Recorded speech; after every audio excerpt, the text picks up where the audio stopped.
federal government of Nigeria is implementing a policy towards boosting the country's revenue generation through agriculture. And Anchor Borrowers Program was introduced by the federal government through the Central Bank of Nigeria, aimed at providing financial support to small scale farmers, which at the end of the day will boost their output and also reduce the amount of money the country is spending on food importation, especially staples that can be produced locally. Now, today, I have a guest in the studio where we will discuss the Anchor Borrowers program with him. And now, let's meet our guest. You're welcome, sir. Thank you very much. All right, sir, the viewers will like to know you and your background, sir. Okay. Thank you, viewers. My name is Muhammad Ali Baba. I worked for nearly 3 decades in the CBN before I retired in 2018, voluntarily. I took advantage of an early exit package. Now, in the course of my service with the central bank, I traversed various departments, but where I stayed most was the development finance department, which incidentally gave birth to the Anchor Borrower program, this much applauded scheme.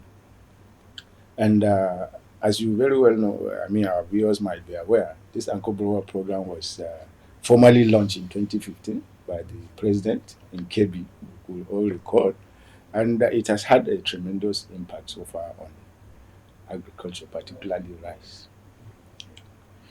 Okay, now, sir, let's look at the challenges farmers are facing before the Anchor Borrowers program. What are these challenges and what made the government to introduce the Anchor Borrowers program?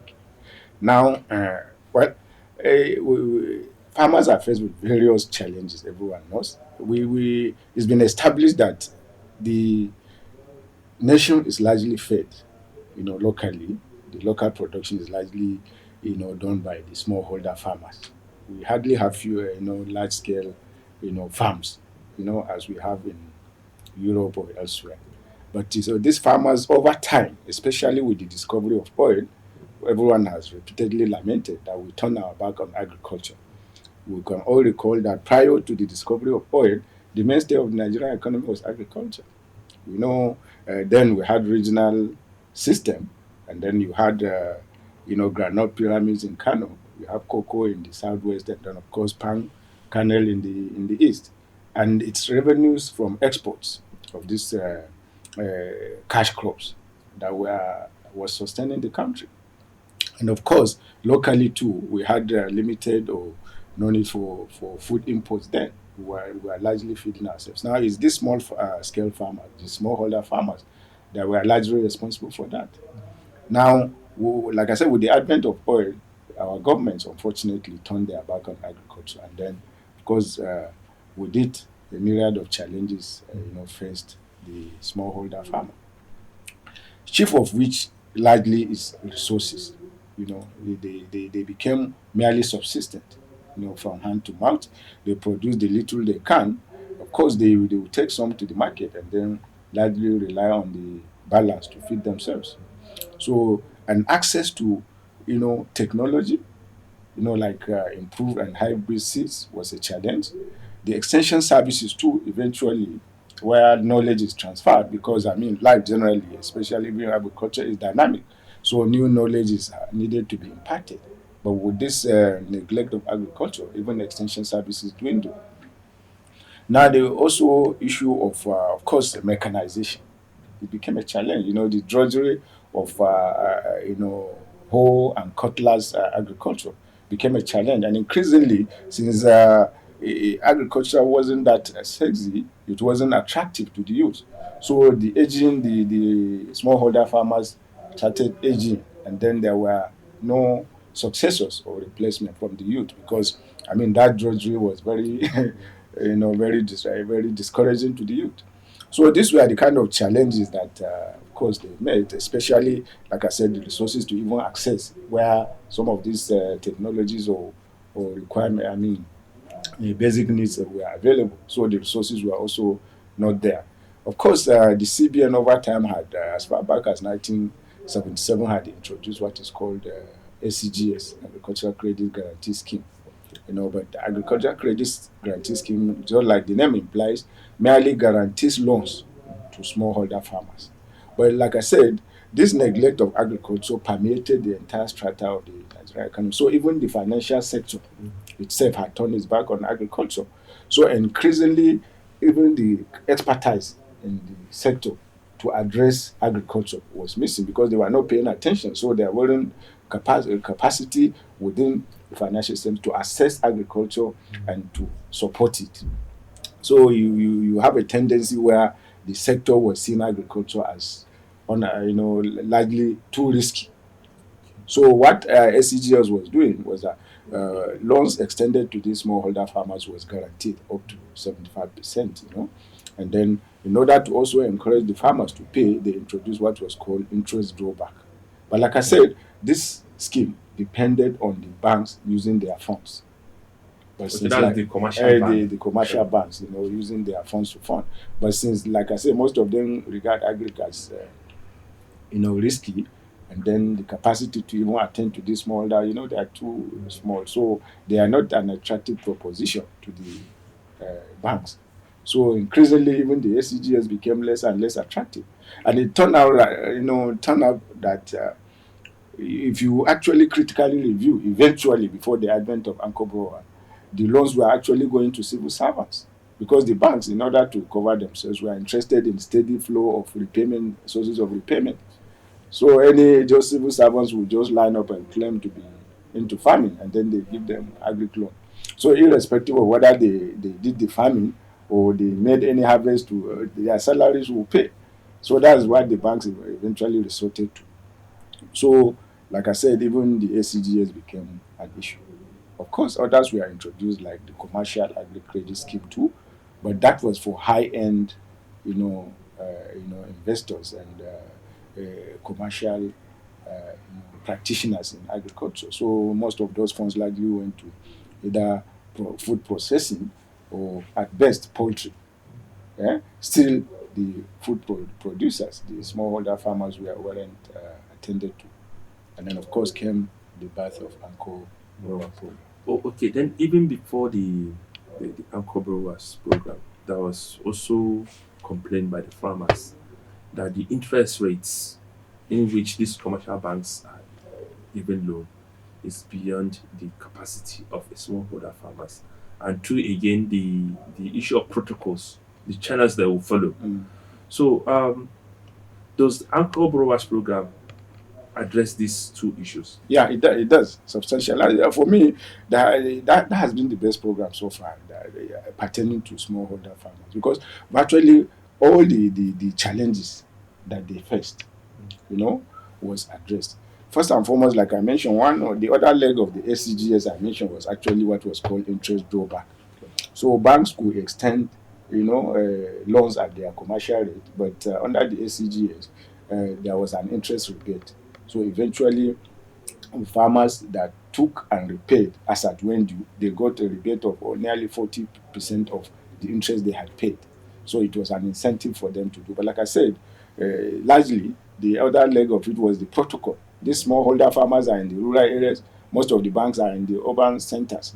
And since they don't have any strong and well-staffed aggregates, of course they weren't attended to, as much as they would have wanted. So, and then, of course, Anchor Borrower now came. It's now the CBN. The push, largely one of the motivations, apart from this economic diversification, what actually informed, another reason that informed the Anchor Borrower program was the fact that in June 2015, just as part of the efforts to preserve, foreign exchange and also to diversify, about 43 items were excluded from official forex allocation. And top on those items included the major staple crops, because just like you introduced, those were produces that we could sustainably produce locally. But because of that, like I said, we are washed with oil resources, so it was so easy for people to simply import and buy, particularly in the rice sector. Even people, investors that are set up It was alleged investor that had set up rice mills, integrated rice mill, would just shut it up. They will import brown rice because that was cheap forex and simply bag and sell. So even the smallholder farmers that had made these efforts, they were largely left with unsold stock.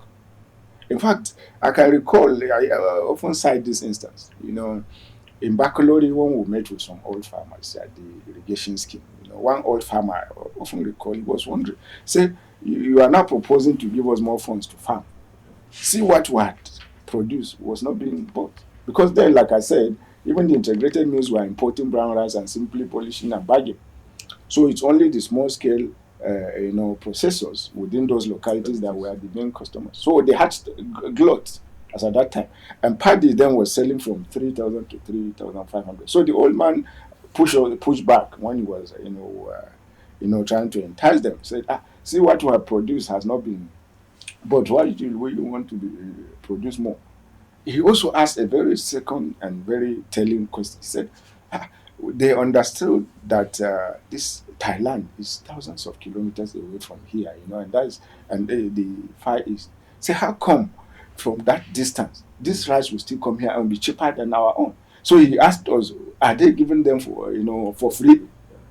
So because those were the major challenges, you produce, there is no market, and even the price wasn't that appreciable. So, and these were all what this Ankobrawa came to address. First, the through CBN, the federal government brought its own funds. So they gave funds to the banks to actually fund these small scale farmers. And then rather than to give them funds too, because like I enumerated, some of their challenges were access to maybe new technology, hybrid seeds, agrochemicals, fertilizer in particular, because in those days, some of these farmers would actually go and measure in modus, fertilizer with the little funds they had. So this anchor borrower that came actually substantially addressed this issue, because rather than give them cash to go looking for this, they actually give them inputs, So this farmer with 1 hectare under this scheme now will get, maybe 30 or more or 50 kg of hybrid. Before they will only recycle their old seeds. Now hybrid seeds is available. Now the fertilizer that they used to go and measure in modules, they have 4, 6 or more bags of fertilizer, quality fertilizer. They also have access to agrochemicals, which they didn't used to have. And then for irrigation, increasingly maybe we'll talk about that, because that should be our main focus now, given the vagaries of the climate change that has been flooding all over the place. So they also had access to brand new, pumping machines rather than the ancient system they were using. So, and this were, thanks, like I said, to the Anchor Pro program. These basic challenges were addressed. But the most substantial part of it, and that's why even the name Anchor came, is the fact that even before the farmer goes to the farm and tills it, even to start planting, an assured market is ready for him. So that is why we call it anchor. Usually it's anchored on the off-taker. So the issue, this challenge of having glut, that even before you go, somebody is ready, just produce, they will off-take. So it's a very fantastic program, actually. All right, thank you very much, sir. And before we continue to look at the impact of anchor borrowers on rice production and other value chain, Yeah. we'll just take a short break. When we're back, we'll continue.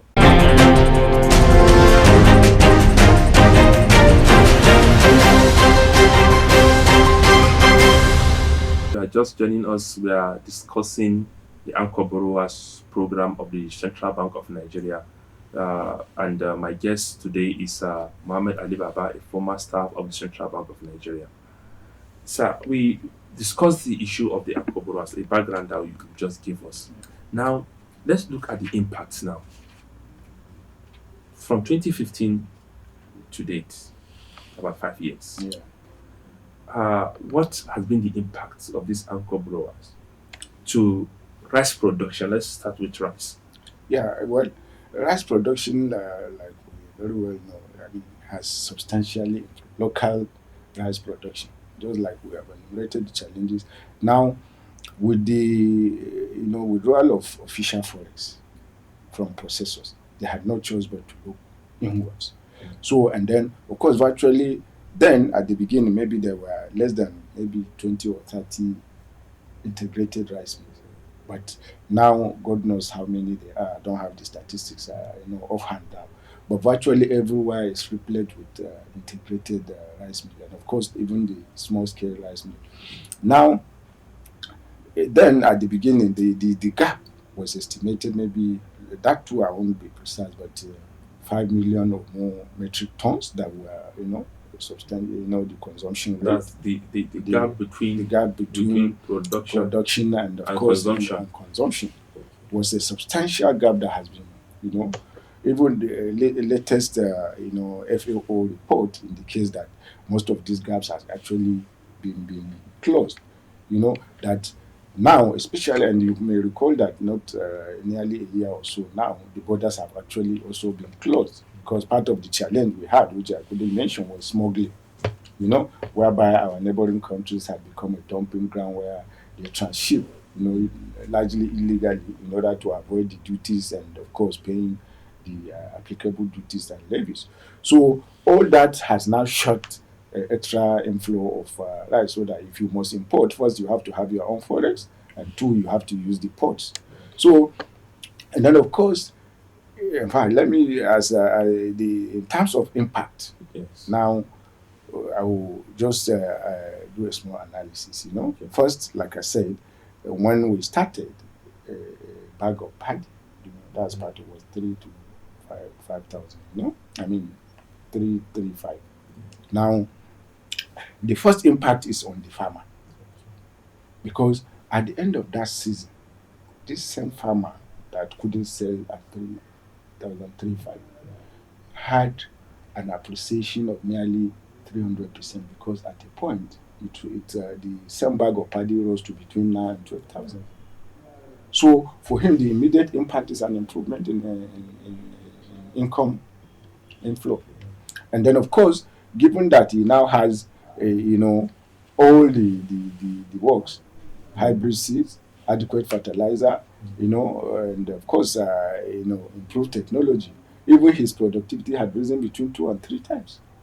So his per kg per bag rate has increased, and then productivity has increased. So the immediate impact is that his standard of living will improve because he has what he used to have. You know, maybe if you produce 40 bags, you sell like 3,000. Now you can see the income has increased per bag, and then the productivity has increased. And then, of course, the integrated means, like I said, that will have shut down without this. Yeah. Where not only in business, they were actually expanding, and more have been springing up. And like I said, rather than to have an outcry of lack of rice to feed, given that it has become a staple, now the challenge is with maybe perhaps pricing. But virtually most of that gap that we used to have and upon which we depended on imports had now been filled locally. Because with the increasing, what do you call it, opening of rice mills, employment generation has come up. And then, given that even the ordinary farmer is now making gains, even younger, because I told you that was one of the challenge, the aging Yeah, population of yeah. the now younger ones are attracted because there is money to be made, and then improved technology because increasingly because it's agriculture now is being taken as a business and opportunities are springing up. Mechanization has started seeping in too. So you have people bringing in tractors because they can now make money rather than only the government, may occasionally buying tractors and distributing. So it's opened up, a lot of businesses along the value chain. Then you also have people, seed production companies springing up. You have fertilizer blending plants springing up, and of course, some of the local producers of agrochemicals expanding. So all these are some of the effects of this Ankobo program because the entire value chain, and of course, any new business that opens, employment is generated, and then also these young ones, this restiveness are actually having opportunities to go in. So substantially, like I said, the gap has been closed, and then along the entire value chain, economics activities have sprung up, all thanks to this Ankobo program. Then there are also calls just of recent calling on the federal government to move the anchor borrowers from the Central Bank of Nigeria to the Federal Ministry of Agriculture, considering the impact, so-called impact of growth enhancement scheme Mm. of the Federal Ministry of Agriculture. Do you support that? Okay, that now instead of CBN handling the anchor borrowers program, they should just hand off the policy of the money policy and currency. Then they should leave the anchor borrower to the Federal Ministry of Agriculture. Do you believe? No, personally, I would support that. Perhaps somebody, so others may think it's because I'm from the CBN. But you see, what I've realized increasingly is the fact that agriculture, you see, though it's on the concurrent legislative list, is largely a residual, activity because states and local governments are closest to the persons.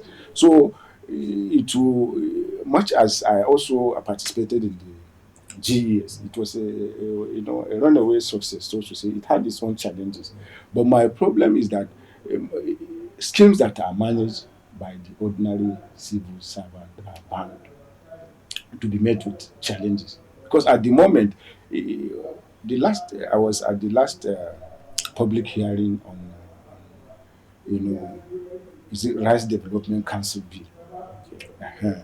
And then one of the presentations I actually made there was to suggest that the Federal Ministry of Agriculture is actually overwhelmed because there are a lot of areas they dabble into, and then they end up either abandoning or doing halfway. Now, if you have Federal Ministry of Agriculture, overseeing the entire Ankoboa program, you're going to have issues because for now, while CBN merely provides the funds and oversees it, the implementation is actually, dovetailed Okay. across the banks, across the local, states too. And then, of course, in the states, the Ministry of Agriculture is involved at the state level, and even directors of agriculture, because in some of the structure we have, there will be local steering committees, which will comprise of maybe the highest ranking, what do you call it, traditional ruler, the director of agri, the extension officers are also involved, and of course the banks are there involved, and then the commodity associations. So at the moment, of course, there will always be challenges in any man-made scheme, but it's for us to address those challenges. What the CBN is actually doing is because, it won't be easy for CBN to hand over those resources without effective supervision. Because what people don't realize is that CBN actually borrows this money and subsidizes them. Okay. CBN borrows them, they usually buy, float bonds and then it subsidizes because at a point when we started the Anskobo, I think the interest rate, the charge, the bond rate was around 14%, and then you give it at 9%, so that's for Yeah, but 5%. So, and then of course, if it goes to Ministry of Agri, it will have to be budgeted. There won't be extra budgetary. So the flexibility that CBN has will also be affected. Because like so long once it's not budgeted for, it can. like for this year, the budget of central, maybe federal services, which is 110 billion. And then you Now, will see, thus far I understand, Uncle Boy has CBN has invested nearly 200 billion. 230 billion Thank for you. wet season farming this year. So more than twice the budget. But like I said, once it goes there, the bureaucratic bottlenecks will set in because budgets have to be made and approved, and then releases have to come. And agriculture is seasonal. So that flexibility that agriculture demands, even at the moment, that's part of the challenge it's having because the banks are usually often mechanical in processing this. So the quick decisions that is required for align with the seasons are usually affected. Those are some of the challenges. Maybe one will come to address the challenges. So I certainly will not support this transfer there because it can only, rather than address these challenges, they can only compound the challenges and create new ones. Okay, now, sir, looking at that now, before we go now, how will do you think the CBN or the federal government should handle the Akubras to make it far better than what it is now? I think the weakest link in the implementation of the Anchor program is the nonchalant attitude of the states. The states own this farm, they own the land, but their interest in Anchor has dwindled. At the beginning, even states were even allowed to, there is the state model, but it's no longer operative because it was largely a failure. So I think one of the ways we can go there is for the states to show keen interest and participate and align. Two, the states are the ones that have the extension officers. They have personnel that are largely redundant. By the time they align with this and then support them, because it's the logistics mostly that these extension officers like. Because, like we said, in this dynamic world, technology is moving fast. And these extension officers are the ones that will transmit new, generally acceptable practices in agriculture and the like to these farmers. But without motivation, that won't happen. So I think that is one of the key challenges. The state needs to get involved. Two, commodity associations also need to be more business-like. They need to be more business-like because for now, 5 years down the line, Ankoboro ought to have been like on autopilot. Everything was supposed to move with clockwork precision. But by and large, you see problems of the past 5 years are still being repeated. So the commodity association actually need to be more and more business-like because at the rate we are going, it won't be perpetual. That's why it's called an intervention. Eventually it will reach its end, and then this what do you call it, actors along the value chain will now have to stand on their own. So that too is another challenge for this commodity association to actually be more business oriented and not to think that this government intervention is on for forever. And then of course another major challenge, personally I used to feel one of the reasons that led to these challenges in Ankobo is a critical requirement at inception. The inception provided for special courts at the local level. It was supposed to be a carrot and stick affair because we know the average Nigerian is, permit me to use, but not very disciplined. Everybody wants to cut corners and cheat the system. So the input is, at the beginning is that, I have, goodies for you, but if you fail, this is where you end up. So if that had happened from the beginning, unfortunately, because politicians are the ones in charge at the moment, politics came in. A lot of the state governments felt if they did that, it might affect their votes. And that's how they didn't set it up. You can realize that, some of them that are actually taking people to court are doing that in their second term. Because their interest then was not how to win So people need to be focused so that it is the longer interest of the system we should be looking at. So this, undue focus on politics is also a drawback. So even when the states get involved, you see party leaders, interjecting, and then you see what is called political farmers. Now, if we are more focused, and if it has started with this carrot and stick, even those politicians will not dare. Because ultimately, if you bring people, because there is the provision for guarantee, cross guarantee among the groups, so that even if there were 10 of you and one person didn't pay, it's as if all the 10 of you hadn't paid. So if there were courts, that could be enforced. So I think those are some of the challenges I see. And then, of course, even the banks need to actually invest more in their agri desk. For now, they're still seeing it as an aside. But agriculture, records have shown, I've just checked one record, consistently from 2013 to 2019, the contribution of agriculture to GDP has actually been increasing. Even if it's marginal, but it's increasing. And then, of course, along with it, I can't even see any sector that's as elastic, even as agriculture, because our major challenge in this country, and that is what is leading to this crime, is youth unemployment. Okay. Now, so that's where we could probably continue. The next time we are going to discuss this issue of the impact of agriculture, youth Employment empowerment, and generation. employment generation. Yeah. Now, thank you, viewers. This is where we come to the end of this program. Next time, we'll bring another issue where we discuss agriculture in Nigeria, the impact, the challenges, and the prosperity. My name is Musa Baba Ali. Thank you for joining us.